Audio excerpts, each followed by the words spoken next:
হাই everyone, বহুত দিনৰ মূৰত এটি নতুন ভিডিঅ'লৈ চবকে স্বাগতম জনাইছোঁ। আজিৰ এই ভিডিঅ'টিত NEET 2026ত অসমত MBBSৰ কাৰণে কিমান কাট অফ যাব পাৰে সেইটোৰ বিষয়ে অকণমান আলোচনা কৰিম। কাট অফ মেইনলি কুৱেশ্যন পেপাৰৰ ডিফিকাল্টিৰ ওপৰত ডিপেণ্ড কৰে। এইবাৰৰ কুৱেশ্যন পেপাৰটো 2026ত 25তকৈ অকণমান ইজি আছিলে আৰু 24তকৈ ভালেখিনি টাফ আছিলে। চ' কাট অফ 24 আৰু 25ৰ মাজতে থাকিব লাগে সেইটো হিচাপত। আৰু এটা ইম্পৰ্টেণ্ট কথা হ'ল, এইবাৰ 26ৰ নীটৰ পেপাৰখন 24তকৈ টাফ আছিল যদিও ফিজিক্সৰ পেপাৰখন কিন্তু ভালেখিনি ইজি আছিলে। নীট এছপাইৰেণ্টবোৰে গমেই পায় নীটৰ কাৰণে ফিজিক্সৰ ডিফিকাল্টি লেভেলটো ভালেখিনি মেটাৰ কৰে। চ' গোটেইখিনি বস্তু ভালকৈ এনালাইচিছ কৰাৰ পিছত মোৰ হিচাপত এইবাৰ অসমত কাট অফ 575 ± 15 মাৰ্কছ এটা যাব লাগে। ইয়াৰ ভিতৰতে কাট অফ থাকিব লাগে।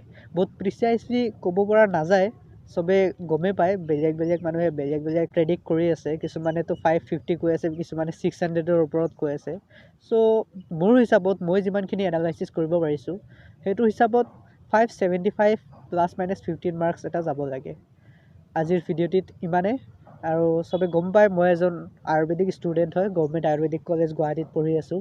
চ' আয়ুৰ্বেদিক ৰিলেটেড কিবা যদি কাৰো সুধিব লগা থাকে কমেণ্ট কৰিব পাৰে। যদি মোৰ ভিডিঅ'টি ভাল লাগিছে দেন লাইক কৰিব, শ্বেয়াৰ কৰিব আৰু আপকামিং আপডেটছৰ কাৰণে ছাবস্ক্ৰাইব কৰিব। Thank you, bye by.